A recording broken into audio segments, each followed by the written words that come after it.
नमस्कार दोस्तों, स्वागत है आपका आपके अपने यूट्यूब चैनल मनप स्टोरीज में। दोस्तों, ये कहानी चल रही है श्यामली और इसके 2 पार्ट अपलोड हो चुके हैं। दोस्तों, यदि इस कहानी को पढ़ना है तो पहले इसके 2 पार्ट ज़रूर पढ़िएगा और उसके लिए आपको डिस्क्रिप्शन बॉक्स में प्लेलिस्ट का लिंक मिल जाएगा। उसमें आपको सारे पार्ट मिल जाएंगे, वहाँ जाकर के आप सभी पार्ट्स पढ़ सकते हैं।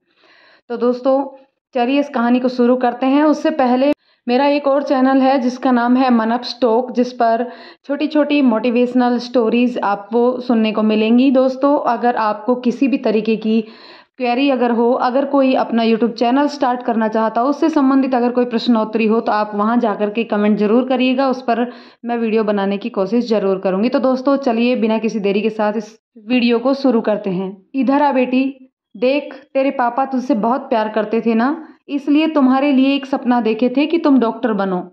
तो बेटी, उनके सपने के लिए जी जान लगाकर पढ़ो। तुम्हारी परीक्षा नज़दीक है ना। अब तुम किसी भी बिना मतलब की बात की तरफ ध्यान मत देना। मनोरमा जी प्यार से उसे समझा रही थी। कम दिनों में ही श्यामा उनके दिलों का टुकड़ा बन गई थी। वो उसे रोता देख बेचैन हो जाया करती थी। हाँ, आप ठीक कहती हैं माँ, मैं चाय बना कर लाती हूँ, आप पियेंगी ना। वो उठते हुए बोलती है। हाँ ले आ, और हाँ खुश रहा कर। वो उसे थपथपाकर बोलती है। अब वो अपना सारा ध्यान पढ़ाई पर लगा देती है। उसकी और अनु की परीक्षा सिर पर आ गई थी। दोनों दिन रात पढ़ने में एक हुई गई थी। जैसे तैसे करके परीक्षा भी खत्म हो गई थी। अब श्यामा को भी चैन आया। रोज विशाल उसे देखकर सीटी मारता था और उसे सबके सामने अपने प्रेम को इजहार करता था। अभय के बारे में वो पता लगा चुका था, इसलिए श्यामा को पाने के लिए उसने दूसरा तरीका सोच रखा था। परीक्षा के बाद दोनों सहेलियां खूब मस्ती करती थी और अभय के साथ घूमने भी जाती थी। एक दिन शाम में जब वो लोग घूम कर आए तो हवेली के बाहर गैरेज में बड़ी सी गाड़ी लगी हुई थी। अभय जब दीनू से पूछता है तो वो अंदर जाने का इशारा करता है। मुख्य द्वार से अंदर जाते ही हॉल में मनोरमा जी के पास एक लड़की बैठी थी, जो उसे देखकर दौड़ती हुई आती है और उसके गले लग जाती है। ए अभय, कैसे हो? I miss you baby so much. क्या तुमने मुझे मिस किया? हाँ, थोड़ा थोड़ा। काम बहुत था इसलिए ज़्यादा नहीं कर पाया। वो उसे छेड़ता हुआ बोला और खुद से अलग किया। मेरी माँ से तो तुम मिल ही चुकी हो। ये अनुपमा है, मेरी छोटी बहन, और ये मेरे वर्कर की बेटी है श्यामा, जो अब हमारे घर की ही सदस्य हैं और पिछले 10 महीने से यहीं रहती हैं। वो सिमरन से सबका परिचय करवाता है। अनु और श्यामा, ये मेरी लंदन यूनिवर्सिटी की फ्रेंड है सिमरन और सिम्मी, जो मुझे अचानक आज सरप्राइज कर दी है आकर। हंसकर बोलता है। हाय अनु। हेलो श्यामा, कैसे हो तुम लोग? वो श्यामा का परिचय जानकर कुछ खास खुश नहीं थी। हाय सिमी, ठीक है हम, आप कैसी हैं? अनु पूछती है। सिमी का श्यामा को घूरना उसे अच्छा नहीं लगता। तभी, चल श्यामा, सॉरी सिमी, हम लोग घूमने गए थे तो आराम करने जा रहे हैं, कहकर श्यामा को खींचती हुई ले जाती है। तो सिमी, यह इंडिया कैसे आना हुआ? अभय कुर्सी पर बैठता हुआ बोला। मनोरमा जी उठकर बगीचे में टहलने चली गई थी। वो दोनों वहीं गप्पे लगाने लगे। मेरे चाचा जो इंडिया में रहते हैं, उनकी बेटी की शादी है, जिसमें शामिल होने मम्मी और पापा मुझे यहाँ ले आए। आएंगे तुमसे मिलने किसी ना किसी दिन। वो उसकी तरफ देखकर बोला। क्यों, कोई काम है? तो मैं खुद ही मिल लूँगा उनसे जाकर। है कोई खास काम? आखिर तुमने उनकी बेटी का दिल जो चुरा लिया है। वो हंसते हुए बोलती है। तुम भी ना वैसी ही मजाकिया हो, 2 साल में बिल्कुल भी नहीं बदली हो। पर तुम बदल गए हो अभय। मैं हमेशा तुमको याद करती थी, तुम्हारे फोटो को देखा करती थी, और एक तुम हो, मेरे ढेर सारे मैसेज के बदले एक मैसेज कर देते थे। पर अब मैं आ गई हूँ तुम्हारे पास, हमेशा ही रहूँगी। अभय उसकी बातों को इग्नोर करता है, उसे आराम करने को बोलता है और रात के खाने पर मिलने की बात बोलकर कमली से कहकर उसे गेस्ट रूम में भेज देता है। अभय की नींद अपना दरवाजा पीटने की आवाज़ आने पर खुली। कौन है? आ रहा हूँ। जब तक वो कपड़े और चप्पल पहनता, तब तक लग रहा है कि दरवाज़ा खोलने के लिए नहीं बल्कि तोड़ने के लिए पीटा जा रहा है। अरे कौन है? रुको, आ रहा हूँ मैं, खोल रहा हूँ, रुको तो। तुम फिटिंग जींस और स्लीवलेस टॉप पहने मेकअप से पुता चेहरा लिए सिमी बन ठन कर उसके सामने खड़ी थी। ओह, तुमने तो सुबह सुबह मेरा मूड खराब कर दिया सिमी। भला ऐसे भी कोई किसी को उठाता है? वो खिंचते हुए बोला। अरे भाई, अंदर तो आने दो। वो उसे धकेलती हुई अंदर घुसकर बेड पर बैठ जाती है। अरे बाबा, अंदर आ जाओ। अब क्या वहीं खड़े रहोगे? वाह, तुम्हारा कमरा तो शानदार है। हाँ, तो क्या कह रहे थे तुम कि ऐसे नहीं उठाया जाता? तो मिस्टर अभय सिंह, जरा पिछली बातों को याद करो कि जब तुम हॉस्टल में थे तो मैं तुम्हें कैसे जगाती थी। वो बातें पुरानी हो गई हैं सिमी। मेरी दुनिया बदल गई है। जब तक पापा जिंदा थे तो मैं जिंदगी की रंगरेलियों में खोया हुआ था, पर अब सबको मेरी ज़रूरत है। मैं अब उन पुरानी दुनिया में नहीं जा सकता। वो अपनी सच्चाई बता रहा था। तुम नीचे चलो, मैं फ्रेश होकर आता हूँ। वो बाथरूम में जाने के लिए अलमारी से टॉवल लेता है, पर सिमी छीन लेती है। अरे ओ बुद्धू राजा, मैंने कमली को चाय यही लाने के लिए बोल दिए हैं, आ जाएगी लेकर। अभी तो तुमको पुरानी बातें याद दिलानी है, कहकर उसे धक्का देकर बेड पर गिरा देती है और खुद उसके ऊपर चढ़ जाती है। मेरी तरफ देखो अभय, मैं यहाँ तुम्हारे लिए आई हूँ, तुम्हें अपना बनाकर तुम्हारे दिल में रहने। I love you so much Abhay, वो जज्बाती होकर कहती है और उसके ऊपर लेटकर उसे चूमने लगती है। चाय श्यामा लेकर आई। छोटे ठाकुर, चाय, कहते हुए श्यामा अभय के कमरे में घुस चुकी थी। कमली से सिमी ने चाय मंगवाई थी। श्यामा ने कमली से ये कहकर चाय ले ली कि मुझे छोटे ठाकुर से अपना रिजल्ट चेक करवाना है, मैं वहीं जा रही हूँ, चाय मैं ले जाती हूँ। पर यहाँ का नज़ारा देख श्यामा के होश उड़ गए। चाय की ट्रे उसके हाथों में थरथराने लगा और वो झट से पीछे मुड़कर निकलने लगी। ओह हटो सिमी, ये बच्चों वाली हरकतें मत किया करो, अब बड़ी हो चुकी हो तुम। वो श्यामा को देखकर नर्वस हो गया था। उसे अपने ऊपर से हटाकर उठ बैठा। आओ श्यामा, आज तुम आई हो चाय लेकर, कोई काम था क्या? वो उसके कांपते हाथों से ट्रे लेकर साइड टेबल पर रखता हुआ बोलता है। उसके बनियान पर सिमी के लिपस्टिक के निशान लग गए थे। नहीं छोटे ठाकुर, आज हमारा रिजल्ट आने वाला है, इसलिए मैं आपको बोलने आई थी कि लैपटॉप पर चेक करके बताइए। वो सिर झुकाए धीरे से बोली। उसे खुद पर गुस्सा आ रहा था कि वो थोड़ा सा इंतजार कर लेती तो छोटे ठाकुर खुद ही नीचे आ जाते। अभय की तरफ वैसे भी वो कभी नज़र मिलाकर नहीं देखती थी, पर आज जो देखी उसके बाद तो और भी मुश्किल था अभय की आंखों में देखना। अच्छा तुम नीचे चलो, मैं 2 मिनट में फ्रेश होकर आता हूँ, वहीं पर दिखा दूंगा। अनु उठ गई क्या? वो उसे शर्मिंदा नहीं देख सकता था, इसलिए उसे वहाँ से नीचे जाने को बोला। वो नहीं में सिर हिलाती है और अभय उसे अनु को उठाने के लिए बोलता है। चाय पीने लगता है। ए यू, क्या तुम्हें पता नहीं है कि किसी के भी कमरे में जाने से पहले उसे नॉक किया जाता है? यू इडियट, तमीज़ नाम की चीज़ नहीं है तुम में। सिम्मी ने उसे बुरी तरह फटकार दी। उसे इतना अच्छा मौका गवा देने का अफसोस था। श्यामा की आंखों में आंसू झरझर बहने लगे और वो सॉरी बोलकर चली जाती है। तुम्हें ऐसा नहीं बोलने चाहिए था सिमी। बेचारी को इतनी छोटी सी उम्र में बहुत सारे कष्ट झेलने पड़े हैं। अभय उसे अफसोस से देखकर बोला और कफ रखकर बाथरूम में चला गया। माई फुट, इस 2 टके की लड़की के लिए तुम्हारे दिल में बहुत सहानुभूति है, पर मेरे लिए कुछ एहसास नहीं। जो लम्हे तुम भूल चुके हो वो तुम्हें याद कराऊंगी मैं, और इस काली कलूटी से तो मैं खुद निपट लूंगी। वो मन में सोचकर पैर पटकती हुई अपने कमरे में चली जाती है। नाश्ते से निपटने के बाद अभय को अनु घेर चुकी थी। भैया जल्दी कीजिए, सबका रिजल्ट आ गया, पर हम दोनों अभी तक अनजान हैं। देख ही रहा हूँ, खुलने तो दे पहले। अभय हंस दिया उसके उतावलेपन पर। श्यामा वहीं चुपचाप खड़ी थी। सिमी अपने कमरे से बाहर आई तो सब एक दूसरे को मिठाई खिला रहे थे और कमली उसकी तरफ मिठाई की प्लेट लेकर आ रही थी। वो उसे नीचे ही रुकने का इशारा कर आती है। किस बात का जश्न मनाया जा रहा है? वो अभय से पूछती है। सिमी, मैं और श्यामा फर्स्ट डिवीज़न से पास हुई हैं और श्यामा तो अपने कॉलेज में टॉप की है। लो तुम भी मुंह मीठा करो और हमारी खुशियों में शामिल हो। वो एक पीस मिठाई कमली से लेकर उसके मुंह में डालने आगे बढ़ती है। नो नो, मैं स्वीट्स नहीं खाती, डाइटिंग पे हूँ। वो पीछे हटकर कुर्सी पर बैठ जाती है। अनु का मुंह लटक जाता है। अरे, तू श्यामा को खिलाना, उसे आज जितनी मिठाई खिलाएगी उतना कम है। क्यों सामा, ठीक कह रहा हूँ ना मैं?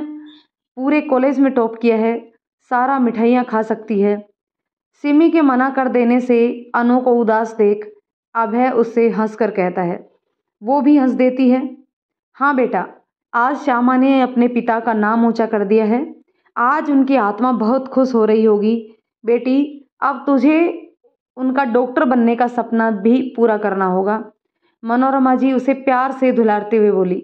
हाँ माँ, आपका आशीर्वाद रहेगा तो मैं ज़रूर डॉक्टर बन जाऊंगी। श्यामा उनके गले लगकर रो देती है। अरे, अब क्यों रो रही है? तुम्हें तो खुश होना चाहिए, अनु उसको टोकती है। हाँ, मैं बहुत खुश हूँ अनु, बस पापा की याद आ गई, वो आंसू पोंछते हुए बोली। चलो, आज अनु और श्यामा की शानदार रिजल्ट की खुशी के उपलक्ष्य में सबको मेरी तरफ से पार्टी। अबे उसे खुश करने के लिए बोलता है। उसकी आंखें आंसू से भरी हुई बहुत ही खूबसूरत हो गई थी और अनु से हंसकर बात करने से ऐसा लग रहा था मानो कड़क धूप में अचानक ही झमझमाझम बारिश हो रही हो। सिमी सारा तमाशा देखकर बोर हो गई थी। चलो कहीं तो घुमाएंगे, इन लोगों की खुशी में ही सही। चलो मैं रेडी हूँ, वो अभय के पास आती हुई बोली। ये लंदन नहीं है सिमी, गांव है। यहाँ ऐसे कपड़े नहीं चलते, तुम कुछ अच्छा सा पहन लो, सामा की तरह। मनोरमा जी ने उसे टोका। आंटी, कितनी अच्छी तो है मेरी ड्रेस, मैं इसके जैसा कुर्ता सलवार तो नहीं पहन सकती, और मेरे पास है भी नहीं। मैं तो ऐसे ही चलूँगी, क्यों अभय, ठीक है ना? उसे गुस्सा आ गया था श्यामा से खुद की तुलना पर, लेकिन खुद को संभालती हुई वो जवाब देकर अभय से पूछ रही थी। अभय ने कुछ जवाब ना देकर बस सिर हाँ में हिला दिया और माँ को आंखों से चुप करने का इशारा किया। सब तैयार होकर गाड़ी में सवार हो शहर की तरफ चल पड़े। आज दोनों मनोरमा जी की को जबरदस्ती पकड़कर ले आई थी। वो भी खुश थी। सिमी अभय के साथ आगे बैठी थी और ये तीनों पीछे। वो लोग शहर में खूब घूमते हैं। अभय उन दोनों को गिफ्ट देता है खरीद कर, और मनोरमा जी एक एक सोने की चैन दोनों के लिए खरीदती है। सिमी मुंह बनाए खड़ी थी, तभी अभय ने उसे एक घड़ी खरीद कर दी। लो सिमी, ये तुम्हारे लिए। वो खुश हो जाती है और अपना हाथ आगे कर देती है। पहना दो तुम खुद से।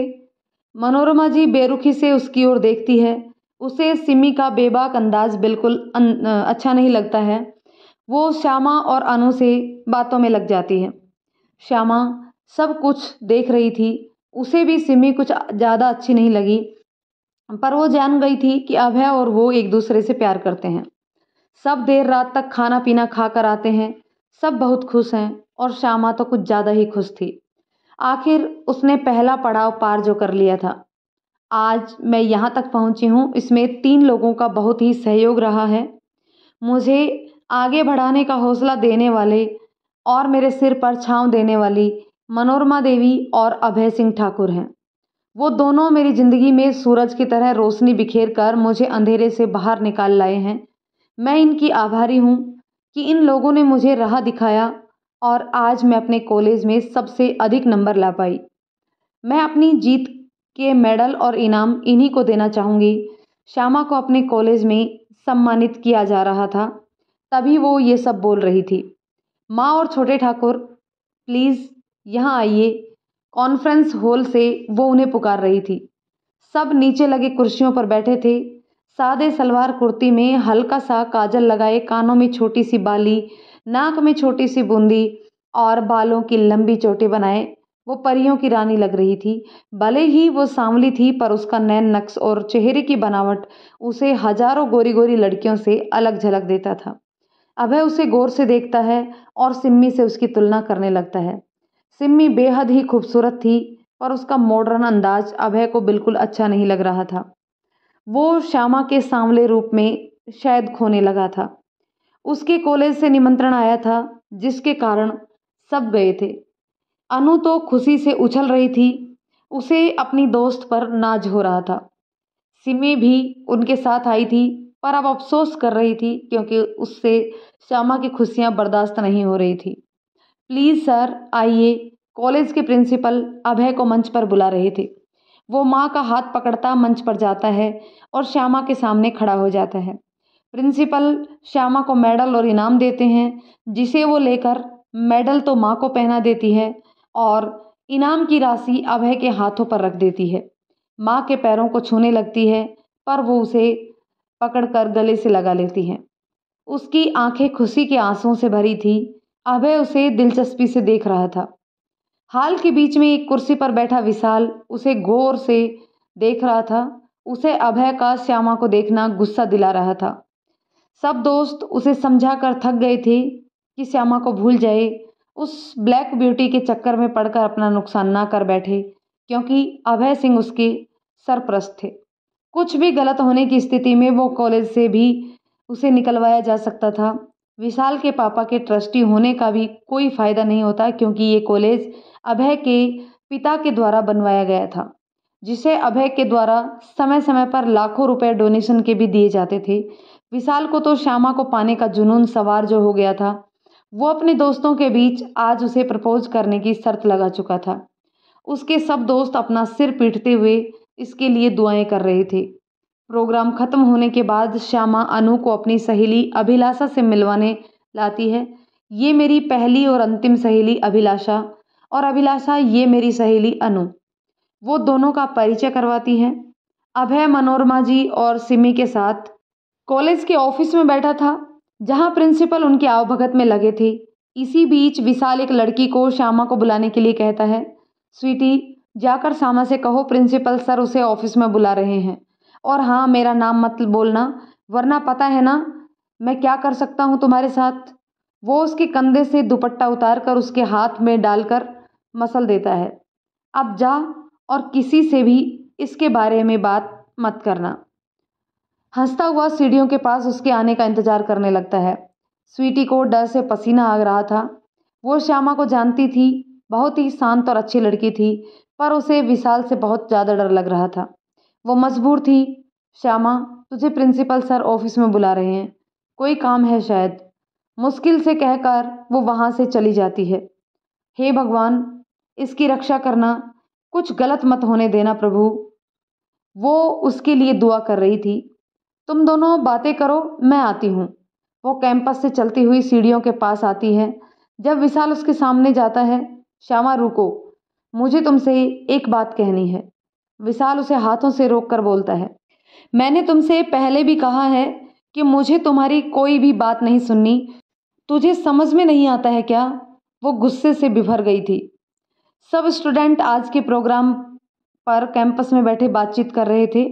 पूरा कॉरिडोर खाली पड़ा था। वो अंदर से डर गई थी, पर अभिलाषा की बात याद आते ही डर को दबाकर उसने कहा, साइड से जाने लगी। प्लीज़ श्यामा, मेरी बात एक बार सुन लो। मैं तुमसे प्यार करता हूँ और तुमसे शादी करना चाहता हूँ। आई लव यू श्यामा। वो उसके हाथों को पकड़कर अपने होठों से लगाता हुआ बोला। चटाक, तुम्हारी इतनी हिम्मत! मेरी खामोशी को तुमने मेरी कमजोरी समझ ली है। आज मैं प्रिंसिपल सर से तुम्हारी शिकायत करके ही रहूंगी। अच्छा है, आज प्रोग्राम में तुम्हारे पापा भी शामिल हैं, अभी ऑफिस में ही होंगे, उन्हें भी पता चले कि तुम कॉलेज में क्या करते हो। वो गुस्से से ऑफिस जाने लगती है। तुम समझती क्या हो अपने आप को? तुम्हारा सारा घमंड आज दूर कर दूंगा। तुमने मुझ पर हाथ उठाया है, आज के बाद तुम कहीं नजर नहीं उठा पाओगी। तुम्हारा वो हाल कर दूंगा मैं, कहकर उसे खींचता हुआ वहीं एक कमरे में ले जाता है। नहीं, छोड़ो मुझे, वो चिल्लाना चाहती थी, पर वो उसके मुंह को हाथों से बंद कर देता है, उसका दुपट्टा उतार कर फेंक देता है और उसे बेंच पर धकेल देता है। वो रो रही थी और बचाओ बचाओ चिल्ला रही थी। प्लीज़ मुझे माफ़ कर दो, मुझे तुम पर हाथ नहीं उठाना चाहिए था, माफ़ कर दो, ऐसा मत करो। वो बाहर भागना चाहती थी, पर वो उसे अपनी बाहों में कसकर पकड़ लेता है। वो जोर जोर से रोकर चिल्ला रही थी और उसे खुद से दूर कर रही थी। स्वीटी उसके पीछे पीछे आई थी। यह देखकर उसे रहा नहीं गया और वो दौड़ती हुई अनु और अभिलाषा के पास जाती है। अभिलाषा, अभिलाषा जल्दी चल। कहाँ जल्दी? क्या हुआ तुझे? मुझे कुछ नहीं हुआ। विशाल श्यामा के साथ जबरदस्ती कर रहा है, बचा उसे। उसकी सांसें फूल रही थी। चल, दोनों उसके पीछे दौड़कर जाती हैं। स्वीटी बाहर ही खड़ी रह जाती है। उसकी हिम्मत नहीं होती है अंदर जाकर विशाल की नज़रों में आने की। वो दोनों कमरे का दरवाज़ा धकेल कर अंदर घुसकर विशाल से श्यामा को छुड़वाती हैं। वो रो रो कर बेहाल थी। अभिलाषा उसे लात गुस्सों से मारती है और अनु को श्यामा का ऐसा हाल देखकर बहुत गुस्सा आता है। वो टेबल पर पड़ा डस्टर उठाकर विशाल के सर पर मारना शुरू कर देती है। श्यामा अपना दुपट्टा ओढ़ती है। विशाल उन दोनों की पिटाई से घबराकर भाग जाता है। वो तीनों उसे वॉशरूम में ले जाती हैं और उसका चेहरा धुलवा कर उसे चुप करवाती हैं। अनु अभय को फ़ोन लगाने लगती है पर श्यामा उसे रोक देती है। नहीं अनु, छोटे ठाकुर को मत बताओ, वो उसे मार डालेंगे और मेरी भी बदनामी होगी। वो यही चाहता है कि मैं बदनाम हो जाऊं। रोक कर उसकी आंखें लाल हो गई थी। मुझे माफ़ कर दो श्यामा, उसने मेरा दुपट्टा खींचकर मुझे धमकी दी थी कि अगर मैंने उसकी बात मानकर तुम्हें नहीं बुलाया तो मुझे छोड़ेगा नहीं। पर मैं तुम्हारे पीछे ही थी। उसे तुम्हारे साथ ज़बरदस्ती करता देख मुझसे रहा नहीं गया। तब मैं इन दोनों को बुला लाई। मुझे माफ़ कर दो। स्वीटी हाथ जोड़कर रो रही थी उसके सामने। कोई बात नहीं स्वीटी, मैंने तुम्हें माफ़ किया। भले ही तुमने उसके डर से किया, पर बचाया भी तो तुमने ही है मुझे। तुम्हारा बहुत बहुत धन्यवाद स्वीटी। श्यामा रोते रोते उसे बोली। बस एक प्रार्थना है स्वीटी, ये बात किसी से मत बताना। विशाल ने तुम्हें नहीं देखा है। जब वो तुमसे पूछे कि ये दोनों कैसे आई तो साफ मुकर जाना, तुम बच जाओगी। और वो खुद से तो अपनी पिटाई किसी को बताएगा नहीं। मैं नहीं चाहती हूँ कि ये बात और फैले। वो अब चुप होकर दिमाग से काम कर रही थी। दोस्तों, इस कहानी के इस पार्ट को अभी यहीं ख़त्म करते हैं। मिलते हैं एक और पार्ट में। तब तक के लिए दोस्तों, ये कहानी आपको कैसी लगी कमेंट करके ज़रूर बताइएगा। पसंद आए तो लाइक शेयर करें। चैनल पर नए हैं तो प्लीज़ चैनल को सब्सक्राइब ज़रूर कर लें। धन्यवाद दोस्तों।